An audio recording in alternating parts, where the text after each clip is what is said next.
দাবি যদি কিছু পূরণ না হয় আমরা 17 এপ্রিল 4 জেলায় আমরা অবস্থান ডিএম অফিসের কাছে অবস্থানে বসবো। এটা আর তখন আমরা ডিএম সাহেবের সাথে আলোচনা করব না, নবান্ন থেকে শিক্ষা দপ্তরের অফিসারদের সাথে আমরা আলোচনা করব।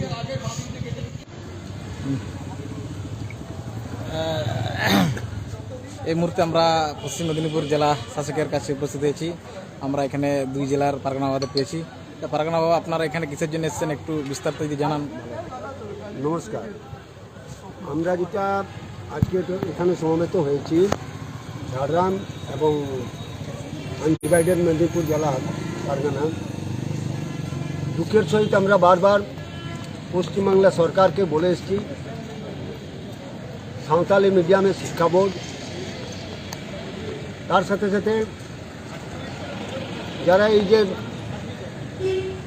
এইচএস পাস করলো, মাধ্যমিক পাস করলো, তারা কোথায় এমএ পড়বে তার কোনো ব্যবস্থাপনা নেই।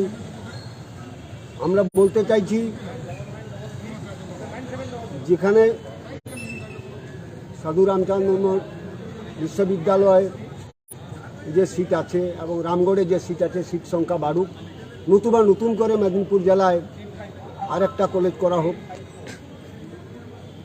সাঁওতালি মিডিয়ামে। তার সাথে সাথে গত কয়েকদিন আগে দেখলাম, আমরা দুঃখের সহিত সরকারকে জানাতে চাইছি, সাঁওতালি মিডিয়ামে যেসব পরীক্ষা হচ্ছে সেখানে কোশ্চেন দেখলাম আমরা বাংলা মিডিয়ামে কোশ্চেন করা হয়েছে। এর আগে যারা ডিএলএড পরীক্ষা দিল ঝাড়গ্রামে, সেখানেও দেখলাম একই অবস্থা, সাঁওতালি মিডিয়ামে অলচিকি হরফ বাদ দিয়ে বাংলা হরফে ওখানে কোশ্চেন করা হয়। এর জন্য আমরা বারবার সরকার বাহাদুরের কাছে নিবেদন করে এসেছি। আমরা চাইছি অলচিকি মিডিয়ামে যেসব অলচিকি মিডিয়ামে সাঁওতালি মিডিয়ামে অলচিকি ভাষা হরফে যেসব বিদ্যালয় আজকে বন্ধ হবার মুখে আমরা শুনছি, সেগুলা যাতে বন্ধ না হয়। তার সাথে সাথে আবার আমাদের কিছু দাবি আছে, এই দাবি সনদ নিয়ে আমরা আগামীকাল 2 জেলায় ডিএম সাহেবের সাথে আমরা আলোচনা করব। যেসব ডিমান্ড আমরা আলোচনায় বসবো সেসব যদি 14 তারিখের মধ্যে আমাদের পূরণ হয় খুবই ভালো কথা, নইলে আমরা একটা চিন্তা ভাবনা করছি 14 এপ্রিলের মধ্যে আমাদের দাবি যদি কিছু পূরণ না হয় আমরা 17 এপ্রিল 4 জেলায় আমরা অবস্থান ডিএম অফিসের কাছে অবস্থানে বসবো। এটা আর তখন আমরা ডিএম সাহেবের সাথে আলোচনা করব না, নবান্ন থেকে শিক্ষা দপ্তরের অফিসারদের সাথে আমরা আলোচনা করব। এই গতি কয়েক কথা বলে সবাইকে আমি আমার তরফ থেকে, জেলার তরফ থেকে নমস্কার, ভালোবাসা জানিয়ে এখানে শেষ করব।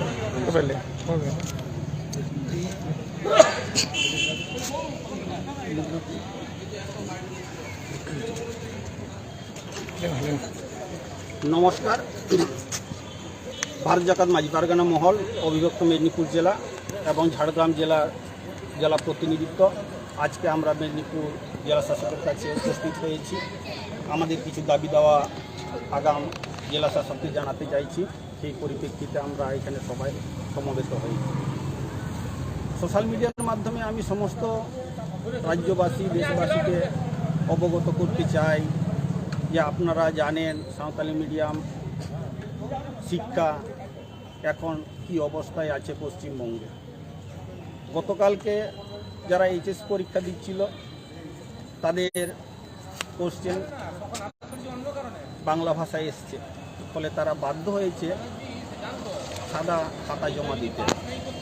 কিছুদিন পূর্বেই রামগড় ডিএলএড কলেজে ডিএলএড পাঠরত ছেলে মেয়েদের কোশ্চেন বাংলা ভাষায় করা হয়। সাঁওতালি মাধ্যম শিক্ষা ব্যবস্থায় যদি বাংলা ভাষার মাধ্যমে কোশ্চেন করা হয়, তাহলে এই সমস্ত ছেলেমেয়েরা কীভাবে তার উত্তরপত্র লিখবে? স্বাভাবিকভাবেই শিক্ষা নিয়ে রাজ্য সরকারের চিন্তাভাবনা খুবই খারাপ।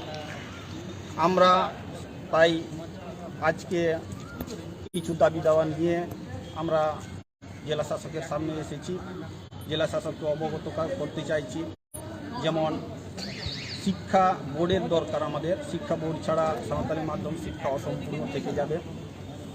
এছাড়াও 2022-23 সেশনে যারা MA MSc যারা BA BSc পড়ছে তারা এই সেশনে বেরিয়ে যাবে। ফলে তাদের উচ্চশিক্ষার জন্য পিজি পড়া বা মাস্টার ডিগ্রি পড়ার জন্য কোনো বিশ্ববিদ্যালয় নেই। তাই আমাদের পক্ষ থেকে দাবি থাকছে যে ঝাড়গ্রামের সাধু রামচন্দ্র ইউনিভার্সিটি এবং মেদিনীপুরের বিদ্যাসাগর ইউনিভার্সিটিতে যাতে সাঁওতালি মিডিয়ামে পিজি পড়ানোর ব্যবস্থা করা হোক। বর্তমানে যে সমস্ত বিষয়গুলো তাদেরকে কলেজে পড়ানো হচ্ছে সেই সমস্ত বিষয় নিয়ে। এছাড়াও এই বলা হচ্ছে যে 13 এনরোলমেন্ট যা রাজ্য সরকার কিছুদিন আগে প্রকাশ করেছে, তাতে আমাদের সাঁওতালি মাধ্যম কিছু প্রাথমিক বিদ্যালয়গুলো আছে, যেখানে প্রাথমিক বিদ্যালয়গুলো এমনিতে চালানো খুবই দুষ্কর হয়ে পড়ছে। সেখানে শিক্ষক নেই, বইপত্র নেই, পরিকাঠামোর অভাব। আর এরকম অবস্থাতেও আমরা ছেলে মেয়েদেরকে জগিয়ে বুঝিয়ে এই শিক্ষাটাকে বাঁচিয়ে রাখতে চাইছি। এই শিক্ষাকে তারা একেবারেই শেষ করে দিতে চাইছে। শিক্ষা হলো মৌলিক অধিকার, আপনারা সকলেই জানেন। মাতৃভাষার মাধ্যমে শিক্ষা 14 বছর বয়স পর্যন্ত এই অধিকারের জন্য আমরা দীর্ঘদিন ধরে লড়াই করছি। এমন একটা দেশে বাস করছি যে স্বাধীনতার এত বছর পরেও আমাদেরকে শিক্ষা নিয়েই সংগ্রাম করে আসতে হচ্ছে। তাই দুঃখের সঙ্গে জানাতে বাধ্য হচ্ছি যে আগামী 14 এপ্রিল যদি আমাদের এই সমস্ত দাবি দাওয়াগুলো পূর্ণ না হয়, তাহলে আমরা আগামী 17 এপ্রিল থেকে অনির্দিষ্টকালীন ঝাড়গ্রাম জেলা এবং মেদিনীপুর অবিভক্ত জেলা শাসকের নিকট আমরা অবস্থান বিক্ষোভে নামতে বাধ্য হচ্ছি। সকলের সহযোগিতা কামনা করছি। আপনারা সবাই এগিয়ে আসুন। শিক্ষাকে বাঁচিয়ে রাখার স্বার্থে আপনাদের সহযোগিতা আমাদের সংগঠনের পক্ষে কামনা করছি। এছাড়াও যে সমস্ত অন্যান্য গণসংগঠনগুলো আছে, আদিবাসী গণসংগঠনগুলো আছে, আমরা এই সোশ্যাল মিডিয়ার মাধ্যমে তাদের কাছেও আবেদন জানাবো যে আগামী 17 এপ্রিল আপনারাও দলে দলে সবাই যোগদান করুন। আমরা আমাদের অধিকারকে সুনিশ্চিত করব। সকলকে আবার আমাদের পক্ষ থেকে ধন্যবাদ জানাবো।